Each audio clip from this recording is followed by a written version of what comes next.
it was something that was so incomprehensible. You know, it was just so, it's hard to understand the level of human cruelty. That was a horrific night, as you can imagine. You know, there's many nuances and complexities to it, you know. But at the end of the day, I lost it, you know. And I guess what I would say, you just never know what somebody's going. After all the chatter connecting Diddy to Will Smith, it looks like Will's finally breaking his silence and addressing what really went down. He'll be one of the first dudes that they'll probably pull to the side and say, yo, well, you say that your man, I heard you on TMZ say that he never did this and he never did that. But ain't this you? If those pictures or those films or anything like that exist. You know what I'm saying? That's what they pay those agents to do. So, of course, I don't believe that none of the people who are his celebrity friends is going to speak or say nothing until they're either contacted or they know what they really got. So you feel like they might be worried that they might be on tape at one of Diddy parties doing something they wasn't supposed to be doing? Diddy had, yo, bro, can you imagine? He had every room taped and bugged, and they found little bugs or little tape recorders. I mean, little those micro projectors or whatever like that, or video cameras. They found them in the house, bro. So by them having those things in the house, and people know there's drugs, there's alcohol, there's loose women, there's loose men, woman on woman, man on man,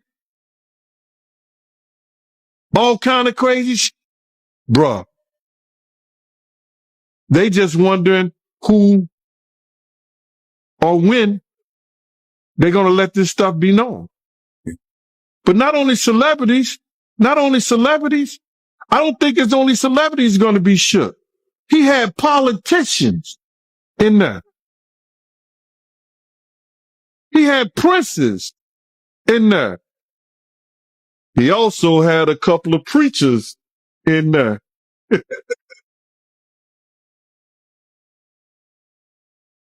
Hallelujah. That's crazy.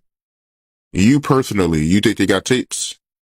Well, my personal opinion that if Lil Rob could be trusted and his statements are true, they got him. They got tapes and stuff. Even if Diddy ends up charged, Whittle's not off the hook.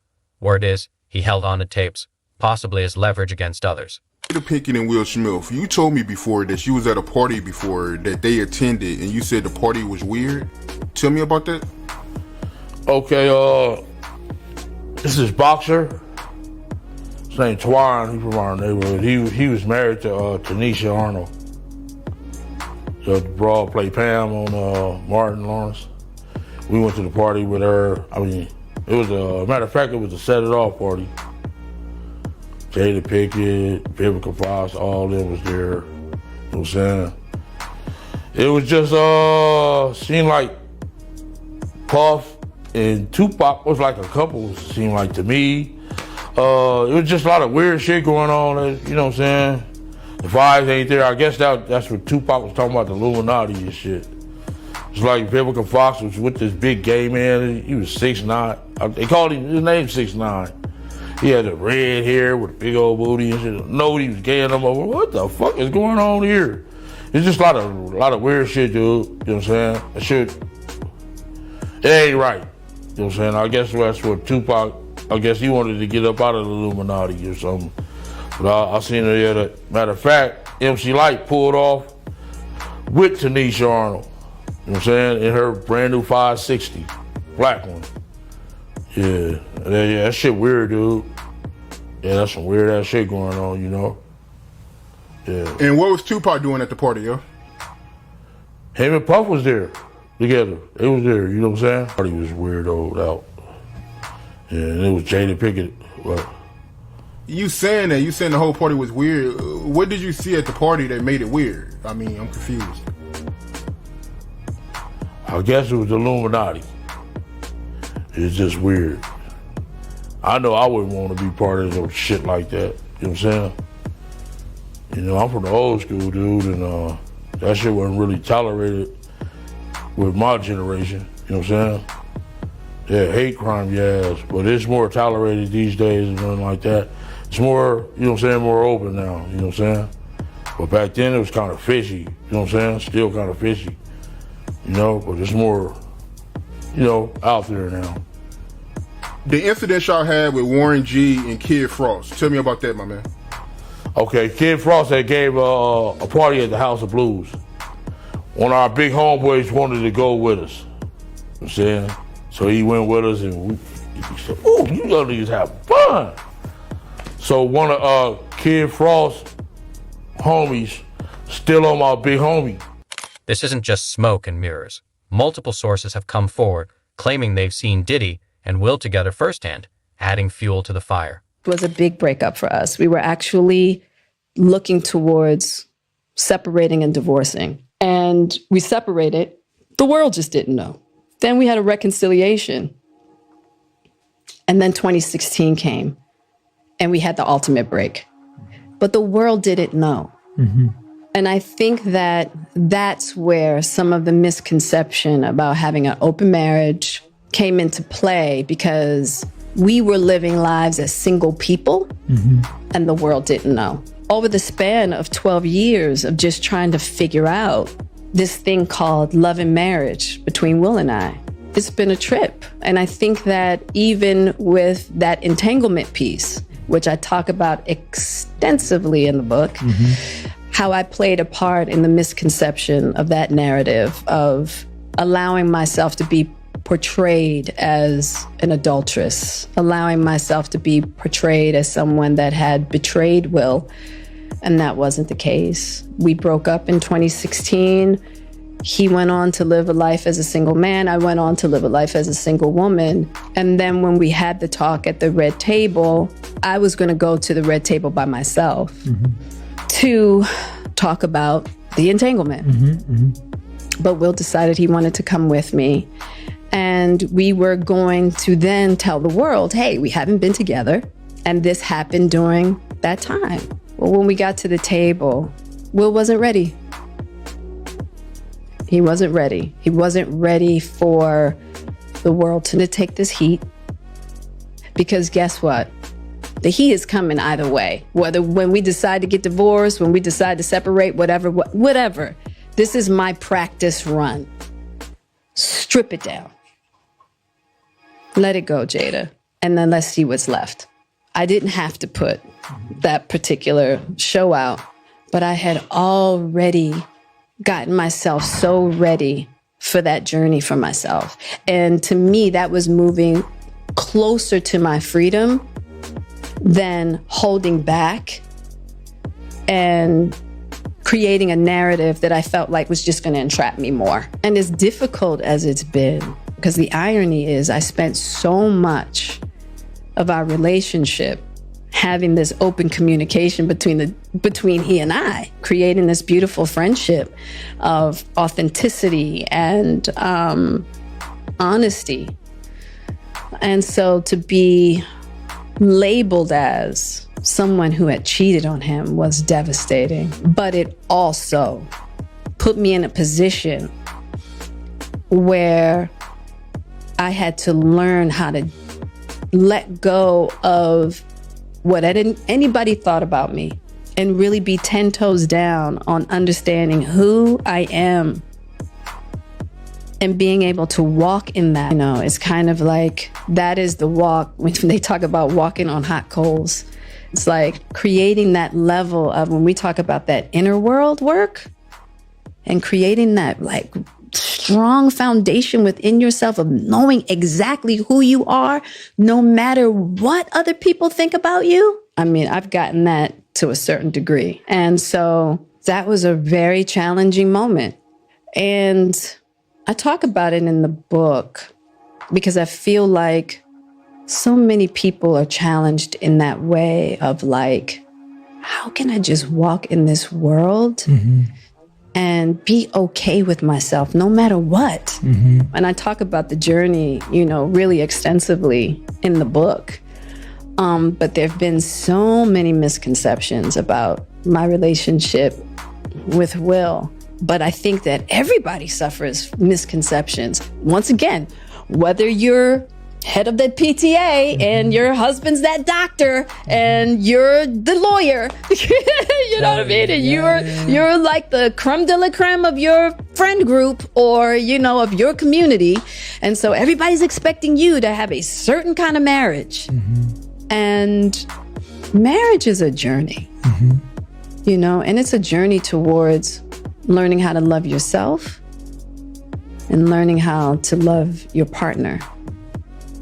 And there's not one way to do it. And everybody, I think we do that journey a real disservice of trying to make it this cookie cut thing. Like, no, you can only do it this way. It's no surprise this has been hard on Jada. She's been dealing with this for years. Just look at her back in 2016. The signs were already there. Tell me the story about how Puffy wanted to fight Will Smith over Jennifer Lopez. Oh, man.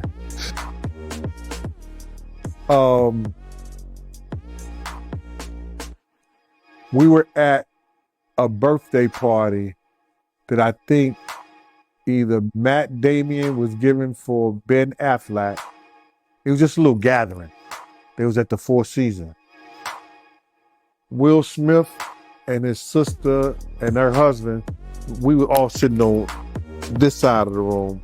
Matt Damon, Ben Affleck, Jennifer Lopez, Puff, Will Smith, and Jada, and it was sitting on the other side of the room. So I know Puff so well that he stood up. When he stood up, he walked and did his arm some kind of way, like, and then he went like this, you know, like, and I went over towards him. I know to go over there towards him. So I go over towards him, and he said to me, he said, yo, I think Will and Jada is trying to scoop up Jennifer. I want you to stay close, because I'm a snuffer.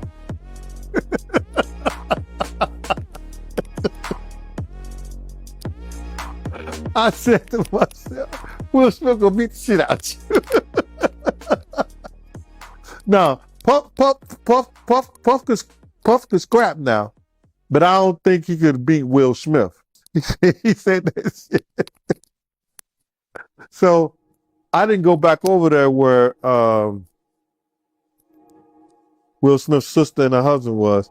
I stayed about, if he snuffed Will, I could move slow enough that Will could probably get 2 or 3 punches back in. Yeah, but that shit was funny. He thought that Jada and Will was coming on too strong to Jennifer, making advances. Some speculate Diddy's tension with Will stemmed from old rumors that both Smiths had an interest in Jennifer Lopez, who was Diddy's girlfriend at the time. To grasp the weight of what Will may have gone through, we only need to look at what happened to Lil Rod earlier this year. In February, Rodney Lil Rod Jones, producer and videographer for Diddy, filed a federal lawsuit accusing the music mogul of harassment, intimidation, and drugging during his time working on Diddy's recent album. Jones claimed he stayed with Diddy from late 2022 to late 2023, during which he allegedly captured hundreds of hours of footage revealing potentially criminal behavior. The lawsuit references illegal acts ranging from drug use to misconduct involving minors. Jones also claimed he was manipulated and targeted, even naming actor Cuba Gooding Jr. in a revised complaint, alleging inappropriate behavior during an incident on Diddy's yacht. If you read the documents, in his mind, he was so scared that when he went to other people in the camp and say, why did he treat me? Why did he doing this and doing that? They say, oh, he just playing with you because he love you. He like you. He was, no, he was trying to instill that fear in you that he had in you. And he won. Yeah, that does make sense, man. And me looking at this lawsuit, he's also, alleging that he met Cuban Gooding Jr. through Diddy on Diddy Yacht. And it even got to a point where he started touching him on his, upper inner thigh near his groin, according to him. Did you see the picture? Nah, I didn't get to see it, but oh my God. Yo, listen to me, man. I don't know if it was what they call it when you take two pictures and they put it together, stuff like that. What they call it when they put the pictures together and it don't belong together, but they put it together. Whatever. Side by side? Yeah, whatever they call that. Cuban Gooding Jr. was so close to that. That was his lady. That's how close he was to him. And then his hands all on his leg and everything. It was crazy, bro. I don't even believe that. So when you see Cuban Gooding fighting a case here in New York, when he said the girl was saying that he was groping her and everything like that, I'm glad they didn't show that picture at his trial. Because he would have been guilty. That's how close he was to that kid, man. So you seeing on pictures, do you believe his claims? Yeah, I believe his claims. Somebody put something in Cuban Gooding Jr. ear that this was fresh meat, or see, can you break him, or see, can you do something? Because don't no other man be that close to no other man, for that reason. Come on, bro. That's crazy. Hey, do you know him? Have you ever met him before? No, I don't think I met him before. Cuban, I can't recall me, no. According to the lawsuit, Diddy's network allegedly enabled his behavior, giving him access to celebrities through high-profile parties that drew athletes, musicians, political figures, and even royalty, including Prince Harry. Meanwhile, Shine, real name Moses Barrow, is speaking out about the 1999 club shooting involving Diddy. In a recent interview, he reflected on past events now resurfacing due to new allegations. Barrow referenced claims made by producer Lil Rod, who says Diddy confessed to the shooting. That same producer also filed a lawsuit accusing Diddy of misconduct and abuse, leading to recent federal raids on Diddy's properties. Shine, now a political leader in Belize, insisted he was made the scapegoat back then, maintaining his innocence while suggesting that victims and witnesses are now confirming what he couldn't say at the time. The original incident happened in December 1999, when a nightclub fight escalated, leaving 3 people injured. Diddy and Jennifer Lopez, present at the scene, fled and were later stopped by police, who found a weapon in their vehicle. Diddy was acquitted in 2001, while Shine served a prison sentence. One of the victims, Natana Rubin, still claims Diddy was responsible and wants the case reopened. That has come out involving the producer Lil Rod. So basically his last 2 lawsuits, or last 2 major lawsuits, the one with Cassie, she made mention that Puffy made her carry his guns into nightclubs and wherever they went. And he threatened her to make her feel like she had to do so. And while there were lots of things of importance, that stood out to me. And I'm going to tell you why. In this lawsuit with the producer Lil Rod, they were both SA'd by him and threatened and physically harmed. But in this lawsuit, he appears to be a very young producer to me. But he said something very specific. As a means of threatening him, Puffy said, that's why I shot up the club in New York back in 1999 and let Shine take the fall for it. Let me tell you why that's of utmost importance to me. Because I am the woman who he shot in the face in that 1999, December 27th, 1999, Club New York shooting. I have told everyone ad nauseum since then, even the surgeon who did the surgery to take the bullet, I literally have told everyone and never changed what I said. I watched him. I got pow-powed in the face. I watched him fire the gun. I've said it all this time. Even the surgeon who did my surgery to take out part of the bullet fragments that was aspirating into my lungs and try to remove as many bullet fragments as possible, testified in the criminal trial that while they were putting me under, I was screaming, Puffy, pew pew me in the face. He testified in the criminal trial. It is in the record. They all knew he did it. Everybody knew he did it. But he paid off the club bouncer named Sharice and all these other people and the club owners with their video to hide the video. That's his MO. I told everybody that. This man almost took my life, has traumatized my life, has caused undue harm, irreparable damage to my life, lied his behind off. I've had all these youngins on the internet harassing me, swearing that I'm making it up that he did it. And look what he did to Little Rod. He threatened him. Oh, you don't think I bust my gun? I shot up the club in Club New York and let Shine take... Well. It only took 24 whole years for it to come out. You see this tattoo? This commemorates me getting shot. It took 24 years for him to come out and say it. I've been saying it all along, but y'all pick and choose who y'all want to believe. Oh, baby. You ain't seen nothing yet. Not only did he pew me in the face, he also set off a course of harassment against me for the past 24 years. When I tell you the things I went through, there was a time in 2017 and 2018 where I got 7 flats on my BMW. 7, the same tire, in a 2-year span. 7 on the same tire, and they were all new. Every time it happened, I had to get a new tire. I have the pictures to prove it. Harassing me. You want to know why? Because prior to Cassie, I was the only person to be victimized by him and then to successfully sue him and get paid. And he had to pay me out of his pocket. He has never gotten over that. Oh, baby. You see this RICO charge that's about to come? This conspiring and pew-pewing up the club and ruining or attempting to ruin my life?